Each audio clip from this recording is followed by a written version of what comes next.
많이 사랑하시고 또 많이 아끼시고 우리 오늘의 교회가 이렇게 정말 주님 안에서 사랑 안에서 또 세워져가는 공동체가 될 수 있기를 바라겠습니다. 자, 오늘은 이제 지난 우리 시간 이어지는 말씀 속에서 누가복음 5장 1절부터 11절까지, 그러니까 지난번에 우리가 시몬 베드로가 말씀을 의지해서 고기를 잡았어요. 심히 많이 세상에 이런 일이 TV에 특종감으로 나올 만한 그런 뉴스거리가 있었습니다. 그렇죠. 오늘 이후의 말씀, 그 말씀을 보면서 정말 우리가 예수님을 만났는데 만난 이후에 변화가 있는가라고 하는 거예요. 한번 이 말씀을 보면서 여러분들이 자가진단을 좀 해보세요. 그렇죠? 우리 코로나 때 자가진단 많이 했잖아요. 여러분들이 진단을 해보시고 내가 정말 변화 있는 삶을 살아가고 있는가, 맨날 그토록의 모습을 가지고 아니면 후퇴된 모습을 가지고 삶을 살아가는 모습은 아닌가 돌아볼 수 있는 그런 시간이 됐으면 좋겠습니다. 여러분, 지금으로부터 500년 전만 해도, 지금 여러분들이 다 성경을 갖고 있지만 여러분들 500년 전에 여러분들 성경을 가지고 있지 못했습니다. 라틴어 성경만 있었고요. 예배를 드렸고 또 성직자들과 일부 학자들에게만 성경이 허락되었어요. 그런데 종교개혁 시대에 윌리엄 틴테이드라고 하는 분은 목숨을 걸고 그 성경을 영어로 번역을 했어요. 영어로. 그렇죠. 영어로 번역을 했습니다. 자신이 그랬던 것처럼 일반 성도들도 하나님의 말씀을 통해서 은혜를 받았으면 하는 그 강력한 주님의 이끄심 또 사명감을 불탔습니다. 물론 그가 여러분 성경 번역하는 것이 쉬웠을까? 쉽지 않았습니다. 권력층의 발언과 탄압이 있었고 경제적인 어려움도 여러분 있었습니다. 그러나 그는 하나님의 이 말씀을, 하나님께서 이 말씀과 함께 일하시고 또 말씀은 완전한 것이기에 그 주어진 말씀에 순종했을 때 바로 빛 대신 주님의 은혜가 있다라고 하는 것을, 또 살아있는 하나님의 말씀이 어두운 시대에 마치 등불과도 같은 능력이 있음을 깨달았던 것입니다. 이제 틴테일이 순교한 이후에 성경이 전 세계 수많은 언어로 번역이 되었습니다. 이제는 어디서나, 세계 어디서나 수많은 사람들이 하나님의 말씀을 자유롭게 묵상할 수 있고 그 말씀을 통해서 은혜 받을 수 있는 것. 여러분들이 성경이 너무나 흔하다 보니까 성경의 가치를 잘 모르잖아요. 북한에 있는 성도들의 간증을 들어보면, 넘어오신 분들의 간증을 들어보면 성경 말씀을 잊어버리지 않으려고 암송을 한대요. 그냥 유어버린대요. 그렇죠.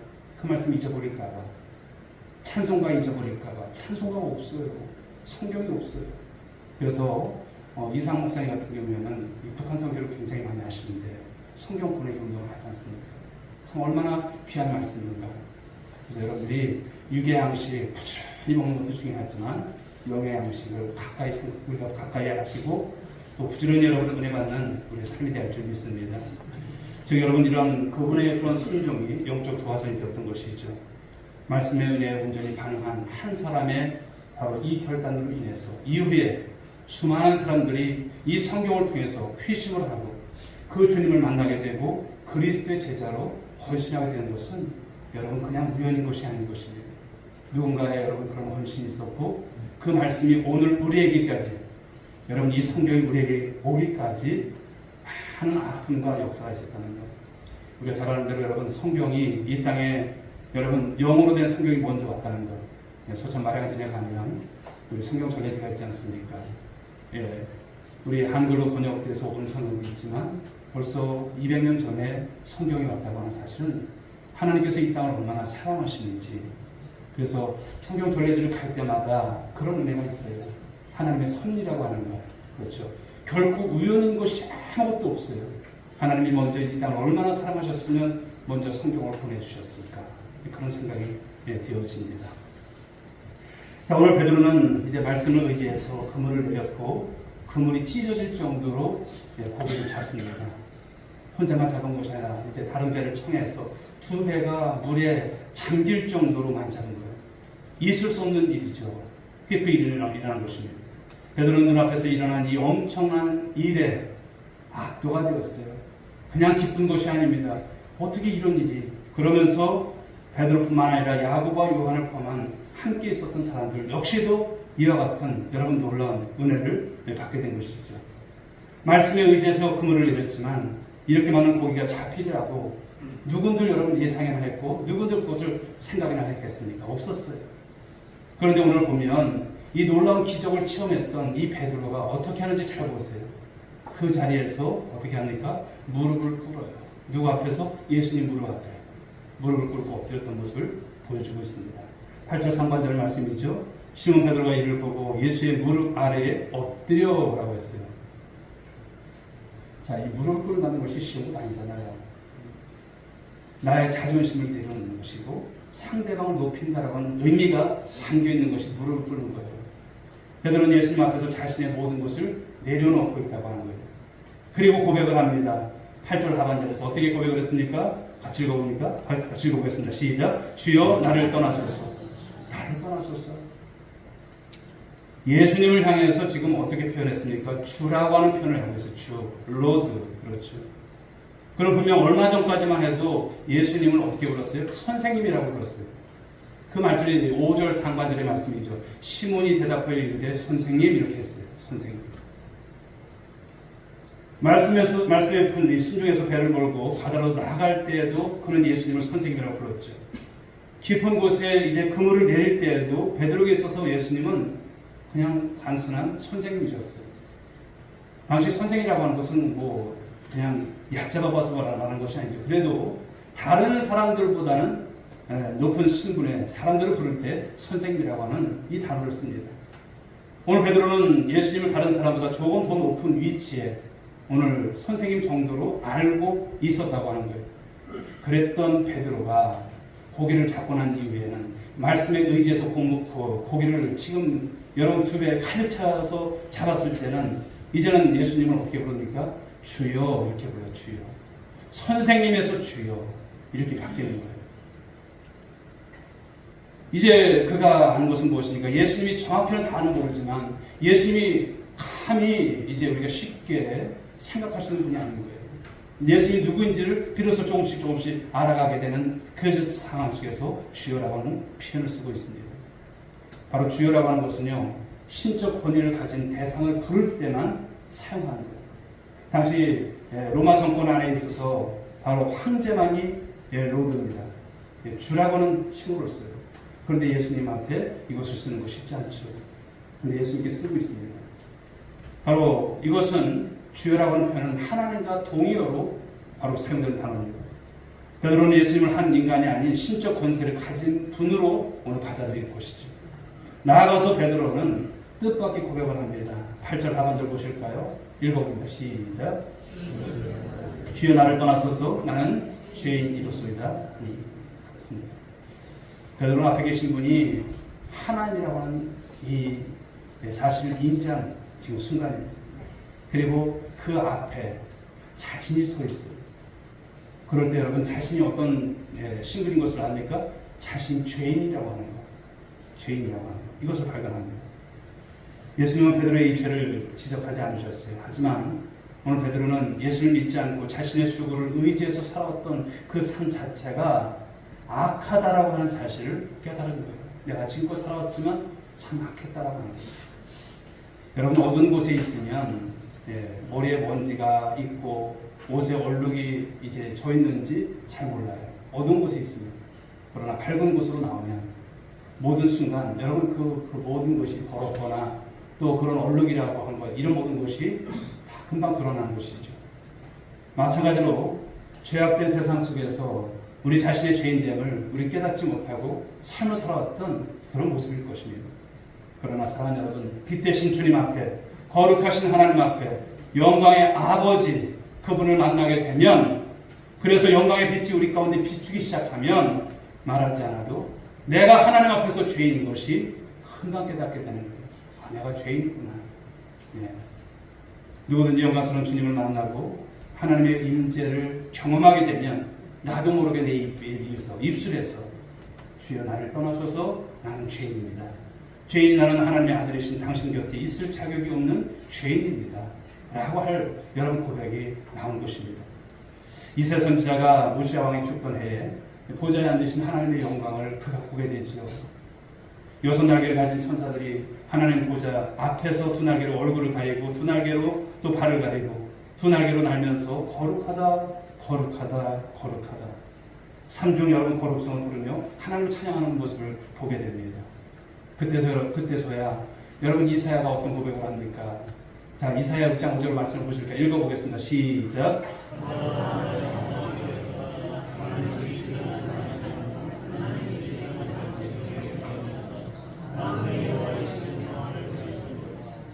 사실 망하게 되었다. 이런 표현을 쓰는 거예요. 그 하나님 앞에서 자기 여러분 실상이 보여지는 거예요. 깨닫게 되는 것이죠. 사랑하는 여러분, 그렇습니다. 누구든지 거룩하신 하나님을 만나게 되면 우리 자신의 이 죄인됨을 고백하지 않을 수 없음을 말씀하는 거예요. 그러므로 누구든지 살아계신 하나님을 만나면 그 바라에 엎드릴 수밖에 없다라고 하는 이런 이 베드로의 모습을 통해서 우리 자신이 모두 주님 앞에 있음을 기억하시고 죄인됨을 고백할 수 있는 우리 신앙의 삶이 될 수 있길 바랍니다. 자, 이제 베드로가 이 예수님의 무릎 아래에 엎드려 자신을 죄인이라고 고백하자 주님께서 어떤 말씀을 하십니까? 사명을 주시는 말씀을 주세요. 사명. 오늘 오전과 오후의 말씀이 여러분 세트로 주어지는 말씀이에요. 잘 받으십시오. 10절 하반절 말씀을 보실까요? 읽어보겠습니다. 시작. 예수께서 시몬에게 이르시되 무서워하지 말라. 이제 부르는 네가 사람을 취하리라 하시니. 취한다라고 하는 것, 취하리라. 자, 이 말씀은 헬라어로 조고레오라고 하는데 바로 붙잡다, 체포하다, 사로잡다 그런 뜻이에요. 따라서 사람을 취한다는 것은 어떤 것이냐면 사람을 취하는 바로 어부가 된다고 하는 말씀이에요. 사람을 취하는, 사람을 낳는 어부가 된다. 자, 이것은 베드로의 인생에 주시는 사명의 동시에 명령어예요. 너는 이제부터는 사람을 낳는 어부가 되라 이렇게 말씀하시는 거예요. 오전에 주셨던 말씀이 무엇입니까? 너희는 세상의 소금이니 소금이 되라가 아니에요. 우리는 이미 소금이라고 하는 거예요. 여러분들은 소금인 줄 믿으시기 바랍니다. 이제는 여러분들이 녹아내셔야 돼요. 녹아내셔야 돼요. 이제는 여러분들 빛입니다. 빛이 되기 위해서는 여러분들은 불 태우셔야 돼요. 불을 태우시는 여러분 신앙이 되셔야 돼요. 그러니 여러분, 그런데 어떻습니까? 요즘 타고 있습니까? 식어져 있는 여러분들의 모습을 보십시오. 맛을 내는 모습이 있습니까? 다 못 내고 있는 모습들. 우리가 부끄러운 것을 부끄러운 줄 아셔야 돼요. 그런데도 여러분, 우리가 어떻게 감히 얼굴을 들고 하나 앞에서 예배를 드리면서도 난 아닌 척 아닌 거예요. 오늘 여러분, 비로소 여러분 이 베드로가 자신이 죄인인 것을 깨닫고 그러할 때 주님께서 오늘 새롭게 주시는 말씀, 이 말씀은 오늘 우리들에게 주시는 귀한 말씀인 줄 믿으시기 바랍니다. 자, 이제 이후에 베드로는 어떻습니까? 실제 사람을 낳는 어부가 되죠. 오순절에 여러분 성령 충만함을 입고 그가 여러분 어떻습니까? 말씀을 전하죠. 사도행전 2장 38절 말씀을 보실까요? 읽어봅니다. 시작. 너희가 회개하여 각각 예수 그리스도의 이름으로 세례를 받고 죄사함을 받으라. 아멘. 이를 할 때에 사도행전 2장 41절 말씀을 또 한번 보겠습니다. 자, 읽어봅니다. 시작. 그 말을 받은 사람들 세례를 받으니 이날의 신도의 수가 3,000이나 더하더라. 성령의 강권적인 역사예요. 3,000명이나 되는 사람들이 다 회개를 하고 세례를 받는 여러분 있을 수 없는 여러분 일들이 일어나게 된 것입니다. 오늘 베드로는 사람을 낳는 어부로서 수많은 사람들을 주께로 인도하는 바로 모습이죠. 여러분, 그렇지만 이 베드로만의 삶이 아닌 거예요. 오늘 우리 역시도 마지막 때를 살아갑니다. 전쟁과 기근, 또 난리와 여러 가지 사회 풍조가 지금 마지막 때를 가리키고 있어요. 네, 마지막 때를. 이러한 때를 저희들이 살아가면서 여러분 시간이 많은 것이 아니에요. 시간이 별로 없습니다. 이러한 때 우리가 전신 바짝 차려갈 줄 믿습니다. 사람을 낳는 어부로서의 사명을 감당하는 저와 여러분들이 되할 줄 믿습니다. 바로 이 시대에 우리 온누리교회를 통해서 저와 여러분들을 부르신 거예요. 사람을 낳는 어부로. 그렇습니다. 이 사명은 목사님 저만이 아니라 장로님만 여러분 모습이 아니라 여러분 이것은 어린 아이까지 동일한 거예요. 다 마찬가지입니다. 사람을 낳는 어부로서의 사명. 이 나이에 내가 무슨 사명이 어디 있어? 이것이 아니에요. 기도하시고 또 기도하시고 기회가 되는 대로 여러분 마을에 간에 가서도 전도하십시오. 전도하십시오. 목욕탕에 가서도 전도하십시오. 푼수라고 얘기를 들어도 전도하십시오. 네. 체면이 어디 있습니까? 전도하는데 체면 없습니다. 주님이 받으시는 삶이 되셔야 줄 믿습니다. 주님께서 기억하시는 삶. 하나님 나라에 이를 때까지 바로 사람을 낳는 어부로서의 사명을 잘 감당하기 위해서 오늘 하나님께서 여러분들의 생명을 연장시켜 주신 것인 줄 믿으시기 바랍니다. 이 자리에 아무나 나오는 것이 아니에요. 그냥 본인도 안 계시는데 제가 말씀을 드려서 좀 죄송한데 조남미 목사님 그래요. 조남미 목사님 이제 그 깨달은 바를 얘기를 하세요. 깨달은 바 병원에 계시면서 그랬더니 우리 권사님이 그런 말씀을 하세요. 당신 그 마음 변하지 말아요. 잠시 잠깐의 그냥 지나가는 말이지만 우리가 있을 때 모르지만 고난을 당하고 어려움을 당하면 내가 잘못한 것만 기억나요. 그러니까 우리가 주님 앞에서 잘해도 여러분 얼마나 기억이 나겠습니까만은 그래도 여러분들 최선을 다하는 모습이 제시할 줄 믿습니다. 여러분들의 생명을 주셨고 또 일터를 주셨고 가정을 주셨고 또 이렇게 우리가 함께 예배할 수 있는 이 귀한 장소를 주신 거예요. 각양의 은사를 여러분들에게 주셨지 않습니까? 여러분 그 썩어질 것 위해서 살지 마시고 주님을 위해서 내가 어떻게 하면 주님을 기쁘시게 할까? 주신 은사, 주신 능력 마음껏 활용하는 삶이 되어야 할 줄 믿습니다. 더 그러면서 사랑하고 더 애틋한 마음을 가지고 우리가 섬겨나가는 모습이 되어질 때 바로 이런 하나하나가 사람을 낳는 어부로서의 삶이고 사명이 되는 것입니다. 물론 죽은 영혼을 살리는 일이 우리 마음과 뜻대로 되지 않아요. 여러분 가족 중에도 어떤 여러분 자녀가 있든지 가족이 있든지 형제가 있든지 교회 나오는 것이 쉽지가 않아요. 너무나 평생을 기도해도 내 유언이다 하면서도 말을 해도 듣지 않는 자녀를 볼 때 안타까운 것이죠. 그러나 사랑하는 여러분 그 마음을 바꾸시는 분은 하나님이신 줄 믿으시기 바랍니다. 하나님 바꿔주셔야 되는 거예요. 누가 역사하면 되는 것입니까? 성령이 역사하시면 가능한 거예요. 오늘 베드로처럼 말씀에 의지해서 그물을 내릴 때 바로 그때 성령이 강하게 역사하십니다.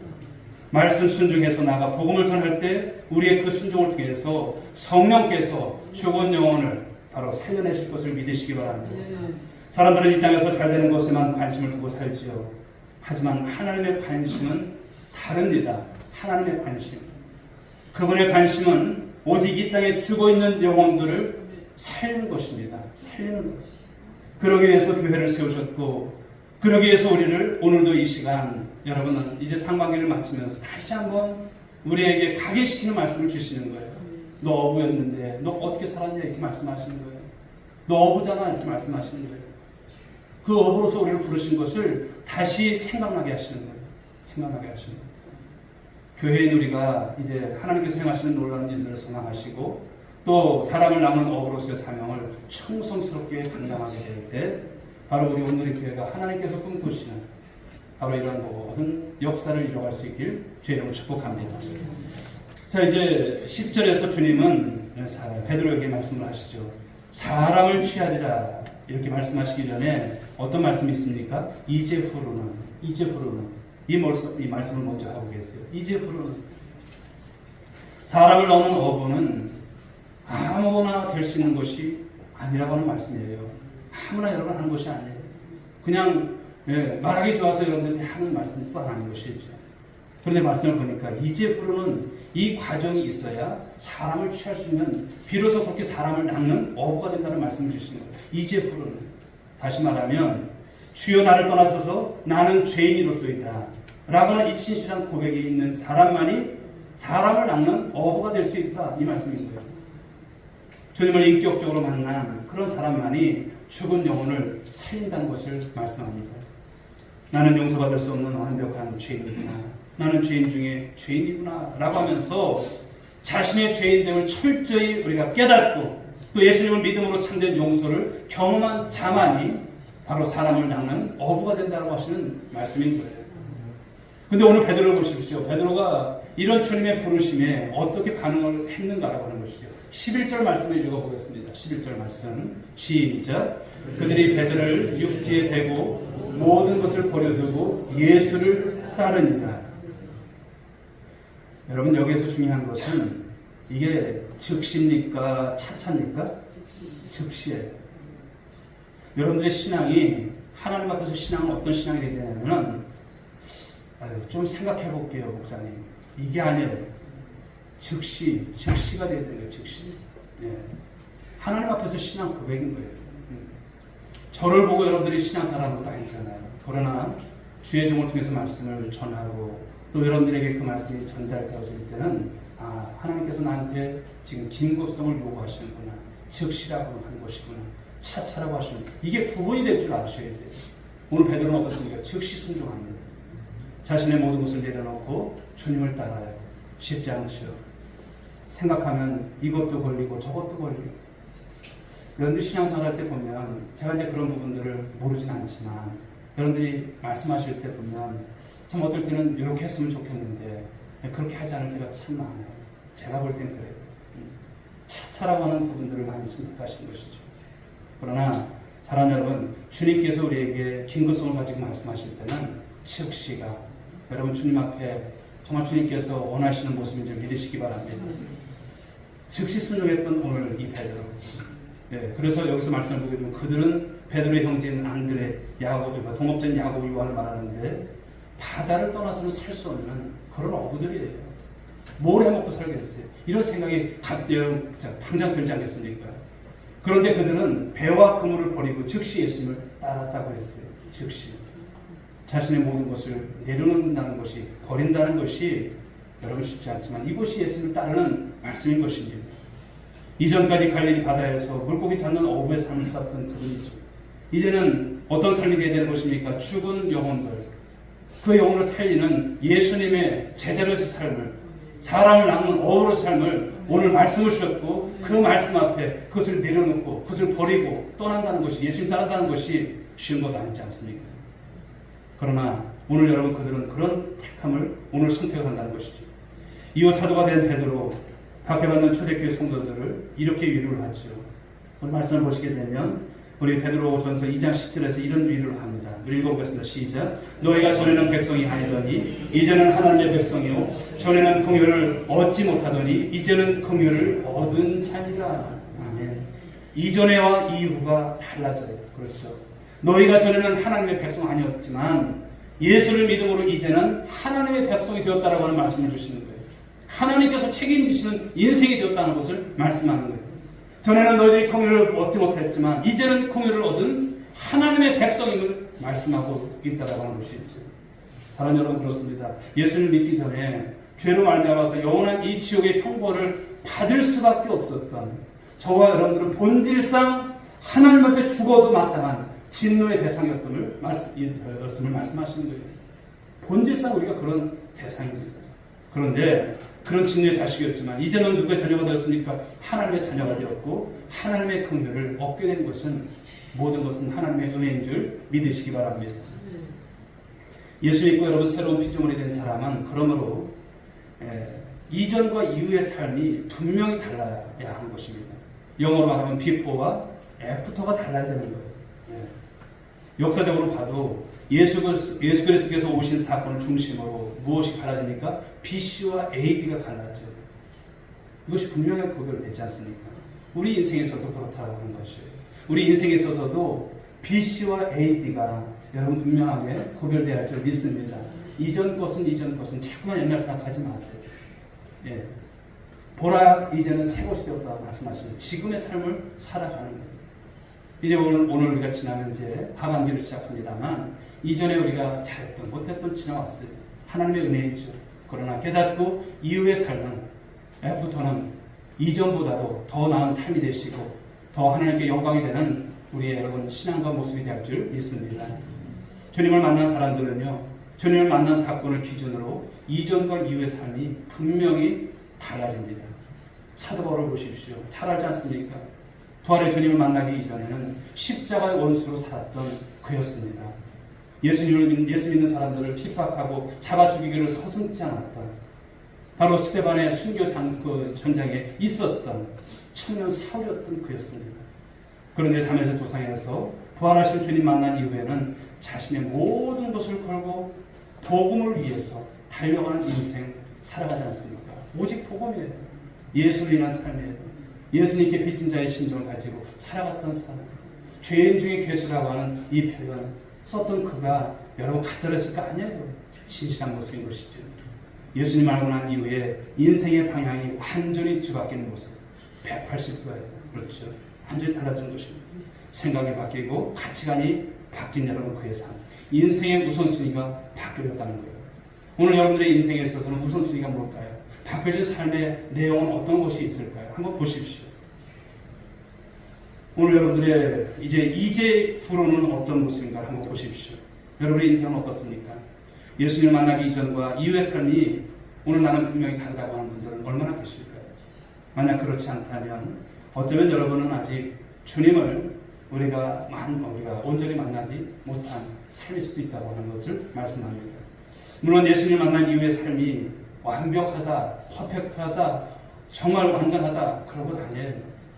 왜? 베드로도 여러분 시험에 들고 또 실패하고 넘어졌던 많은 모습들을 보여줬어요.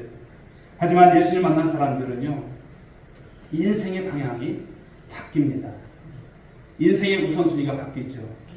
살아가는 삶의 이유가 무엇이고 목적이 무엇인지 분명한 겁니다.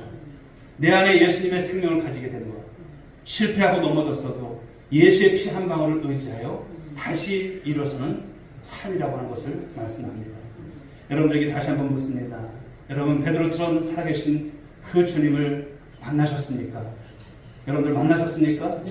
네. 그렇다면 여러분에게도 이제 후로는 이 삶이 있으셔야 돼요. 이제 후로는 살아계신 주님을 만난 여러분의 인생에 바로 하나님이 역사하시고 함께 하시는 구체적인 변화, 그 변화들이 생생하게 나타나셔야 됩니다. 생생하게 내가 주님을 위해서 삶을 살아가는 것이 무엇인가. 물론 여러분들이 무슨 전도만 하라 이런 것이 아니에요. 여러분들의 일터 속에서도 하나님의 영광을 드러내는 것, 빛의 역할을 하는 것, 그렇죠. 소금의 역할을 하는 것. 예수를 믿는 사람들은 있는 공간, 있는 곳곳에서 예수 그리스도의 향내가 여러분 그 가운데서 나타나셔야 되는 거예요. 아, 예수 믿는 사람 다르구나. 교회 다니는 저 집사님은 다르구나. 저 장로님은 다르구나. 거기서 사람, 예수를 믿어도 뭐 그 사람이 그 사람이지. 이것은 여러분 점수 깎아먹는 거예요. 우리 그런 삶이 되시면 안 돼요. 여러분들이 가는 곳곳마다 평화의 메신저가 되시고 복음의 메신저가 되시고 정말 여러분 화목 자는 곳에 여러분들이 가시면 거기서 화목이 일어나고 주의 사랑이 풍성히 임하게 되고 그런 삶이 되는 거예요. 그것이 여러분 오늘도 오전에 주셨던 말씀처럼 우리 생활 속에서 풍겨나는 모습을 통해서 전도가 되어지는 모습이 아닐까요? 그렇습니다. 그런 담대한 믿음의 발걸음을 본 이방인들이 이제 하나님께 영광을 이제 찬미하게 되는 그런 모습으로 나타난다는 것이죠. 복음의 능력이 압도당해서 회심하고 주님을 이제 고백하게 되는 그런 놀라운 역사들, 여러분의 삶이 있게 되어질 때 많은 여러분 주의 속에서 이런 인생이 되어진다는 것이죠. 하나님의 하나님 되심을 경험한 여러분에게 여러분 오늘 나의 삶의 비전 과연 어떤 것이 있을까 생각을 해보십시오. 오늘 나의 삶에 있어서 바로 BC와 AD가 분명히 구분이 되어져 있는지, 예수를 믿고 난 이후에 내 삶 속에서 구체적인 어떤 주님의 영광을 드러내는 생생한 모습들은 얼마나 있는지, 오늘 여러분들의 체근하는 말씀이 아니에요.